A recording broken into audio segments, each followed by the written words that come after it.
Hey everyone, it's Dylan Teggart. I'm here with another 360 Insights HR Tech Chat podcast, this time brought to you by Unit4. Today I'm speaking with Heike Wiesner and Alastair Pride. Both are members of the Unit4 team based in the UK. A little bit about Unit4 before we start.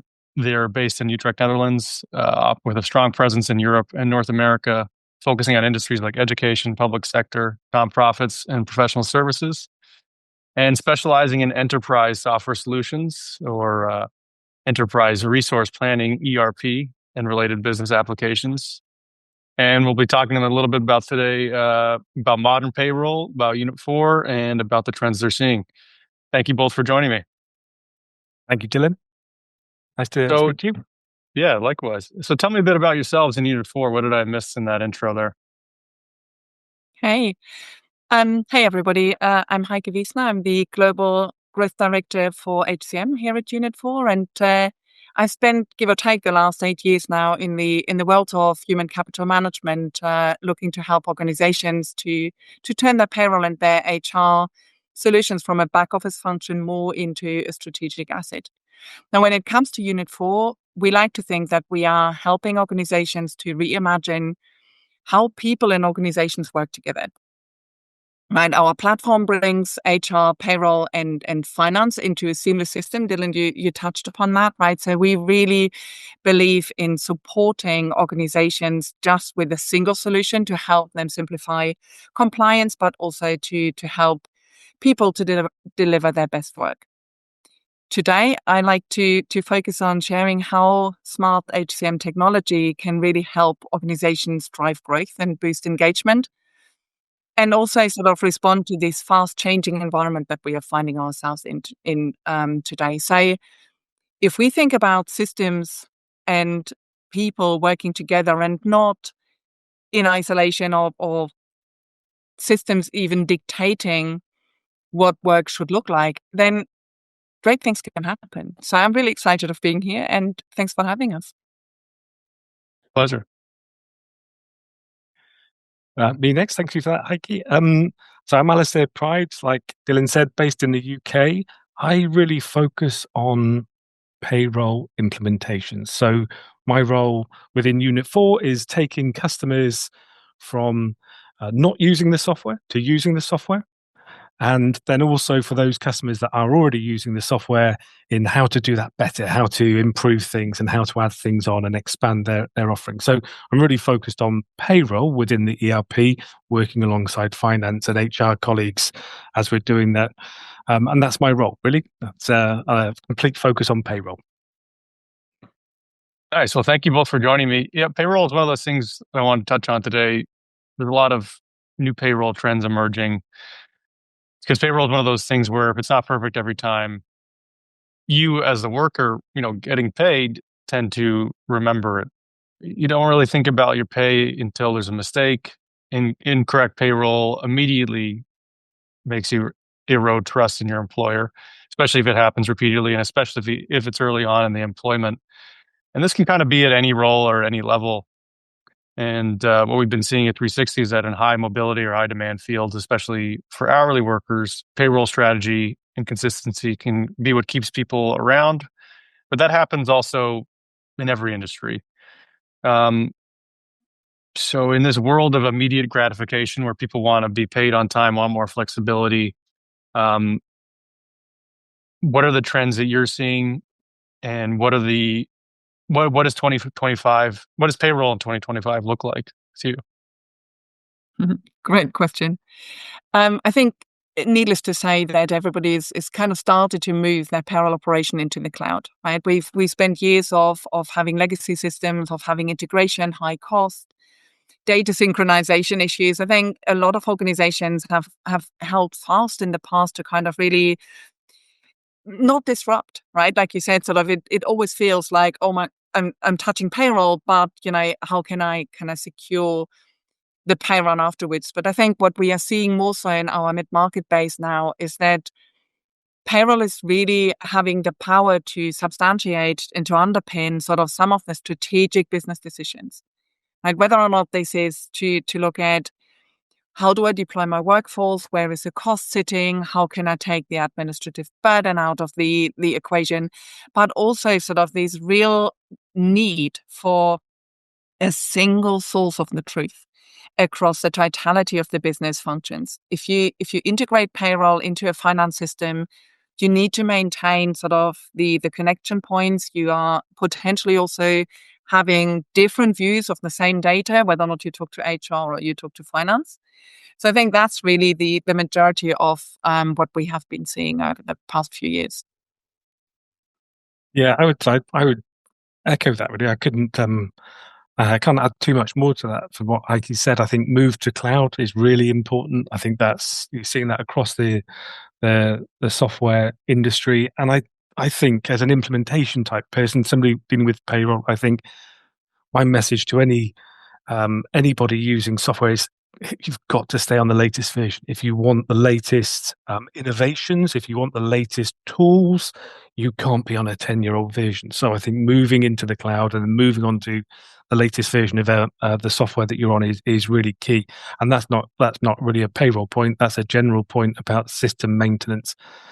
And I think going back to the introduction that you gave, Dylan, I think is exactly right about payroll is that the thing that I find most exciting about payroll is it is critical. You do need to pay people. People do want to turn up and do the job, but they want to be paid for it. And for me, that makes it more exciting, more nerve-wracking at times as well, because when you're in a go live and customers are about to use that software, then you've got to get it right. There's almost a zero tolerance within payroll and with the software. But I think with something like Unit4 Payroll, having that kind of robust reliable calculation engine is what you're trying to achieve, what you're trying to start using. So I think that's really, really key. That's kind of a fundamental point before you even get onto what you're seeing in the market and the future things you're seeing happening. Yeah, and I kind of wanted to dive into that a little bit. With all this we just talked about, how is Unit4 adjusting to it? What can you walk me through Unit4's payroll engine? Yeah, I'll take that one, Heike, if you're happy with that. But yeah, so I see our payroll engine. I kind of separate it into two different things, really. I separate it into core payroll and localized payroll, and they're two different things to me. Although there is obviously only one product, but I separate it into those two things. So what do I mean by core payroll? For me, that is the very heart of the Unit4 payroll software. Because if you boil payroll down and you really analyze what it is, you have lots of data incoming, whether it's from employees, HR, finance, governments, all of that. You have the data incoming. If you look at the outputs, you have data going out in reports or maybe being interfaced to external bodies, a lot of the compliance information. So if you then come into the center and say, what's at the heart of everything you're doing here, it's calculations, it's robust data storage in a really highly organized structure. And when I say core payroll, in my mind, I'm thinking about that heart. And at the heart of the Unit4 payroll engine is this really powerful calculation engine and really structured and robust storage of data. And you've got to have that right to be able to allow the data to flow in a structured way, and also the data to flow out in the organized, structured, compliant way that you want it to do. You need to have that heart in place. And so when I talk about core payroll, I think that's at the very heart of the Unit4 system.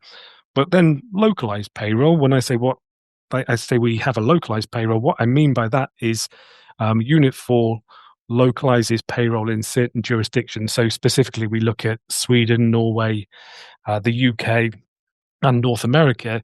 And in those countries, we have add-ons to that core payroll software, which is add-ons which keep it compliant with payroll in those countries. So specifically tax. And then Unit4 will commit to keeping that up to date. That's the localized payroll. Really simply, obviously, there's lots more processes and other things that people can use in those countries to do the job easily. That's the point of payroll. But I think those two things coming together within the Unit4 system make up really the beating heart of our payroll software. This really powerful calculation engine, really strong and robust data storage, and that's key to everything.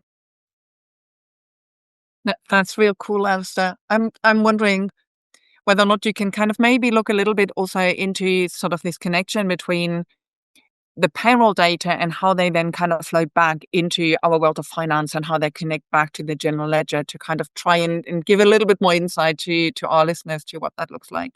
Yeah, no, you're right. That is the essence of ERP. Really, is that you've got this single source of data. You are only using things once, whether it's come from HR or finance or whoever it's come from. You're using that data once, and our payroll software does that. But that integration into the general ledger, I call it an integration, but it's not a separate piece of software. It's not an external tool that does that within our software. It's a seamless move of your payroll transactions into the general ledger. It's linked, and payroll every period, every time that payroll is run, once you commit that payroll, those transactions are then available in your general ledger. And I think that's really powerful. It's something that I see when customers are doing that on a bi-weekly basis or a monthly basis, and they're kind of pressing that payroll button and committing their payroll. Those numbers are going into the general ledger, and you kind of take it for granted. You take it for granted that it just happens within the Unit4 system. And I think that is really powerful. It's certainly a lot easier than watching things that may be passing information from one system to another, maybe falling over, maybe being subject to security issues, and all of that kind of worry that you might have if it wasn't integrated.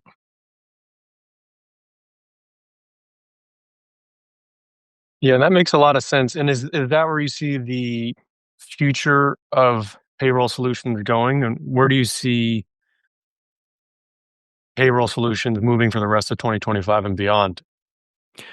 Well, let me start off on that, and then I'll hand over to you, Heike, because I know that you can probably explain some of this a lot better than me. But one of the things, obviously, everybody's talking about and everybody's looking at is artificial intelligence. And for me, in a payroll person, I'm doing day-to-day payroll with customers, and for me, I think I don't even know what that means to me. It's kind of like one of those things that's off there in the distance, and it's in the news being talked about. But we've got tools and things coming along that are based on AI. And one of the things I'm specifically thinking about, which Heike will be able to talk about better, is Payroll Navigator. But before she talks about that, I think one of the key points that comes back to what I was just saying is that for AI to be really effective, those things that I mentioned, that highly structured, organized data and those processes in one place, you need that in place.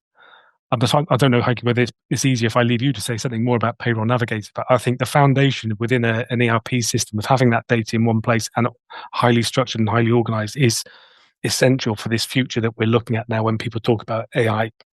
No, absolutely, Alastair. And I think you're right. Applying AI on a non-existing or fragmented baseline is always going to give you a similar result back, right? So that it's never going to be 100% accurate. I think for us, and when it comes to Payroll Navigator, you touched on it, we are super excited about Payroll Navigator. So let me try and unravel a little bit to how it came about and what we were thinking and what sent us onto this journey, if you like, right? So if we look and take a step back into sort of normal payroll operations, we are sort of sitting there and saying payroll has always been seen as a back office function, right? It needed to be right, it needed to be accurate, but the reality of the situation that we've seen is that about 65% of payroll teams and processes often are still manual. They've got some level of intervention, they've got,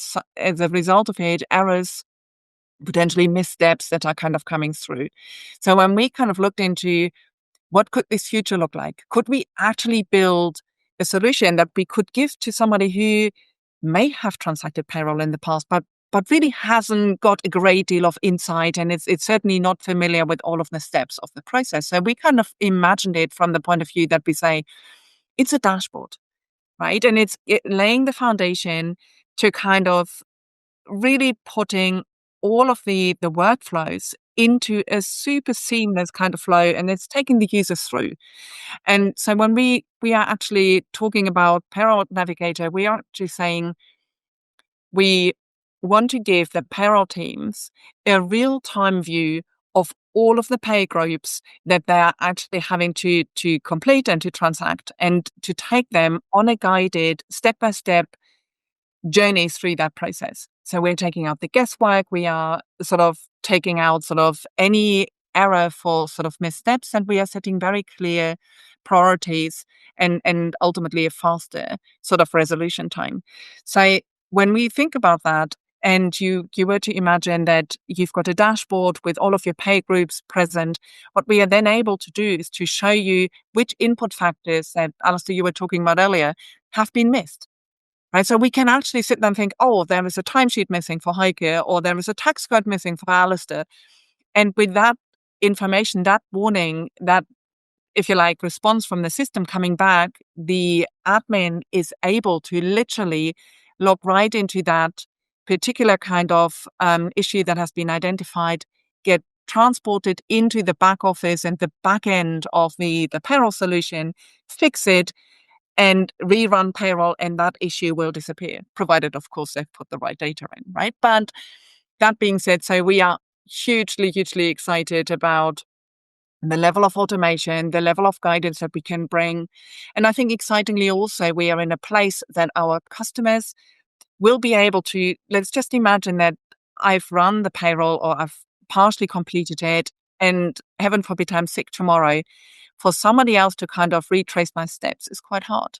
They don't have to in Payroll Navigator, because that dashboard, that view of where the last person is left off, is fundamentally there for me to pick up. So I knew you'd explain it better than me. I'm not sure I did, but I try. I try. No, I think it is really exciting as well. And I think a lot of the time you hear people talking about user experience, and it's often focused on the employees using the system. Is it easy and intuitive for employees to use? And I think the fact that this is an improved user experience for a payroll team, I think that's really exciting, because payroll teams often feel like we're sitting in the dark corner, often overlooked and neglected. And so to have this new way of working, an innovative way of working, one that sets things up for the future, I think is really exciting. Yeah, absolutely. As you both mentioned, it's things are changing with payroll. As you both said, it used to be a back office function, but now it's more of a strategic resource. It's integrating with performance, overall trends, cost analysis. Because, like as I was saying earlier, it can sometimes be a make or break situation. You don't want to lose that trust on something that could be so easily avoided if you have the right systems in place. And also, you don't want to create more work. And I think what you mentioned with Payroll Navigator is really cool, where the day ends, maybe you're sick the next day, someone's got to pick up the slack, but people still got to get paid at the end of the day, because Friday's coming up. And if payroll's late, no one really cares the reason. They just want to know why it's late and why they can't, have a good weekend anymore. From the trends I look at my practice, the tie into payroll, employee experience is a big one. Optimization of, tied into that experience, and HR technology addressing all those. So how do you feel? You mentioned how Unit4 is reacting to this, but how do you feel the market in general is reacting to this? Where are people positioning themselves? And, when it comes to aligning payroll and HR strategies, what are the tip of the spear, movements that people are going for? And what are you seeing that Unit4 is doing? I think it's a combination. Sort of, we touched a little bit upon the integration of systems, or better still, a native connection between different systems. We are seeing increasingly that our customers are coming to market with a much broader need to address their technology stack than they have ever before. Right. So we have the last couple of years at Unit4, we've really focused to determine what is the right journey to the cloud. I think everybody knows we need to move. Everybody knows what the pressure looks like. Everybody is aware of the hybrid environment, of the economic pressures that are hitting our way. But ultimately, what we then also come back to is this moment of, how do I bring certainty into my business operations? And that's where sort of this shift that we are seeing, certainly in the mid-market, to rely on the vendors more, to get to a point that they're getting a different level of support that they potentially have seen from vendors in the past as well, right? Sort of, it's not this yes, I commit to a vendor, that vendor gives me a software solution, and I'm then on my own and I'm stranded and I'm kind of left to pick up the pieces as they sort of materialize through the process. I think what we are seeing now, and Unit4 made a huge change in the way that we are thinking about our customers, is to kind of really not just talk about customer value and customer life cycles, but to actually mean what we say, to kind of be there in the moments when processes are changing, when an organization is going through rapid growth, where there is a real need for a realignment of the existing structures. So we built a sort of customer support function that is kind of taking essentially really this early setup into account, where we are kind of, helping customers with industry specific kind of out of the box functionality that has kind of grown over years, to then making it much more tailored towards their individual nuances and therefore also potentially change processes.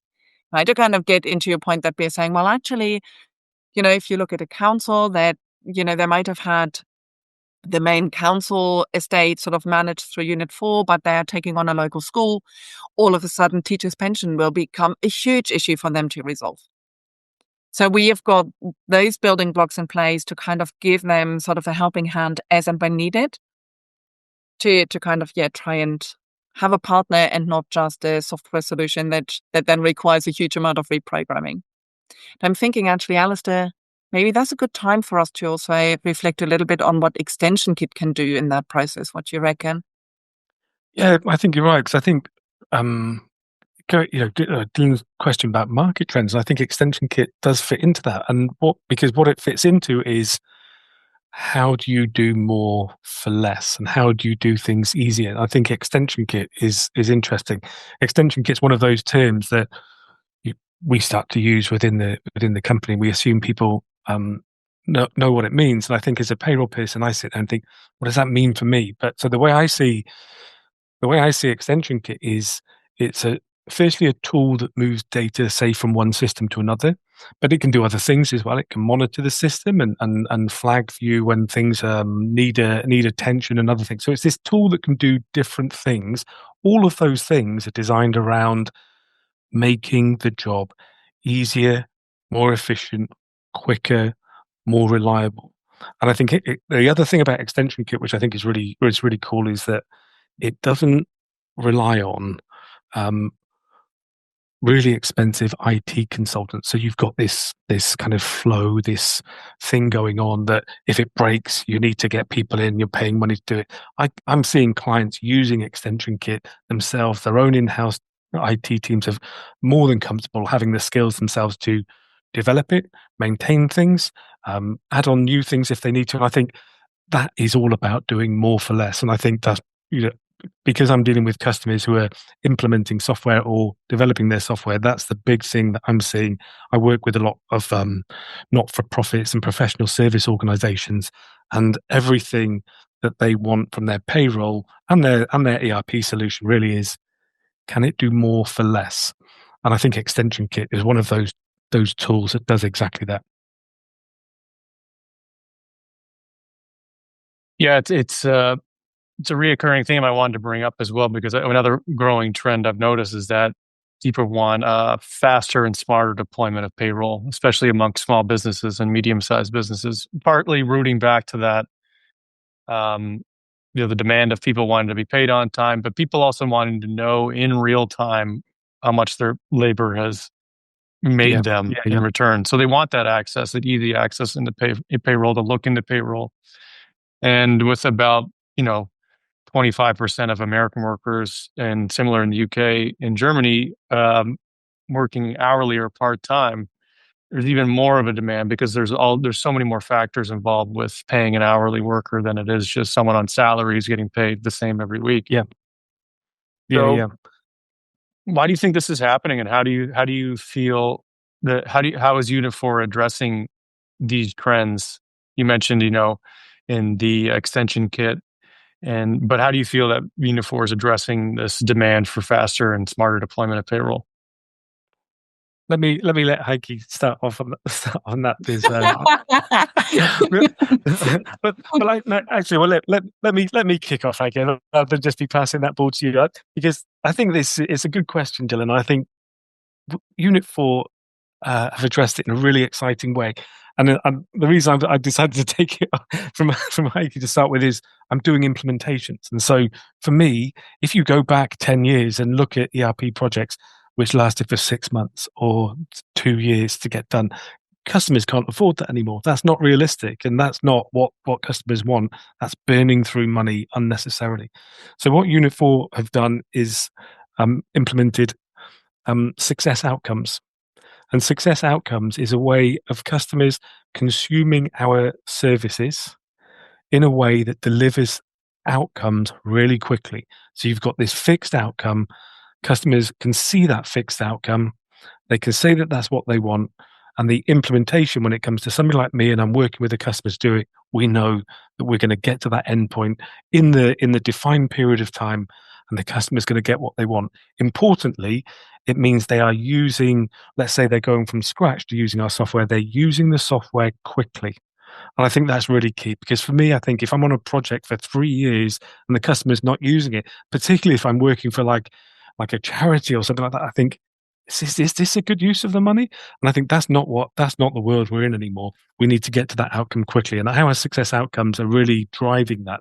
But then the other thing that I really like about success outcomes is the kind of the building block feel that you've got to it, where you can say implement payroll, and you can use it. You can start using it quickly. You're meeting all of your compliance requirements that you've got, but you can then start building and taking new success outcome packages and adding it on to expand your solution to make it more either efficient or so widen it out into other areas of the business so that you're doing more things for less.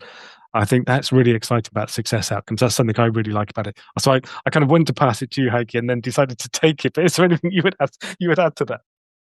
No, I really love that, Alastair. I think there are a couple of things that went through my mind that I would quite like to touch upon. I think the first one is to Dylan's point. If we look at the workforce and the composition of the workforce, it is vastly changing, right? I think the benefit we have got is we don't have any limitations of which type of, if you like, employment contract we're able to handle. Whether or not this is a question mark over, is it a volunteer that is sitting sort of on the not-for-profit side, we are able to kind of bring sort of the specificities into our payroll that are relevant. We can do exactly the same with a consultant if you were to think about the not-for-profit side. And I think ultimately, as the workforce evolves, I've said quite a number of years ago, I feel like even in my lifetime, and yes, admittingly, I'm getting towards the end of my career, but nonetheless, right, in the last 10 years or so, I'm sure I'm still going to get to work for multiple companies at the same time. I think these real transient workforce, these kind of skill-related deployment, we are still thinking very much in this homogeneous kind of work environment, right? Where we say, hey, it's one company, I've got a particular kind of job role, I would like to get paid for that job role. And yes, we can take the nuances into account of that job role in isolation. Like I was giving that example earlier, but I genuinely believe the level of flexibility needs to increase and the capabilities of the solutions need to increase. And this is a really good sort of situation if I reflect on where Unit4 started, also, talking about AI and streamlining sort of, if you like, some of the deployment, and not just the deployment, but the day-to-day activities that go in line with payroll. Right, we are looking to bring a different and increased level of insight into the world of payroll, right? To looking into how can we streamline, if you like, the processes, but also what does anomaly detection look like, right? How can we proactively identify any irregularities that are there in the payroll itself, and make sure that we are actually seeing and detecting these patterns before they actually start to get to become a problem, if you like, or materialize themselves in an error, or worse still, a payment that we then need to claw back at some point in the future. So I think there's a real mixture in the depth of what we can bring, right? From, like I said, the difference in regards to contracts, but more importantly, also how do we help organizations to identify those patterns to stop falling into the same trap over and over again. Yeah, and I feel like that's a really great place to kind of leave it off as we wrap up this podcast. It's been a great conversation with you both. And I think two things that really stuck with me is, you both said these at different times in different ways, but is how do you bring certainty into your payroll organization, and how do you do more for less? As payroll seems to be going into the cloud, and it's letting people pick up the work instead of it being a single source of ownership. It's now, much easier for a team to do it and seamlessly spread that work out throughout an organization while attaching it to the general ledger, and relying on AI. So it's just making the ease of use for payroll and the barrier for entry for it a lot less was, I feel like, a big takeaway for me today. And I want to thank you both for joining me. And it's been a great talk. And I just wanted to ask, where can people reach out to you if they have any questions? Yeah, sure. Our website, check out unit4.com. You'll find a good overview. We are looking forward to kind of sharing more insight in regards to Payroll Navigator. So do stay tuned. We are planning on launching in the autumn. So this is really imminent.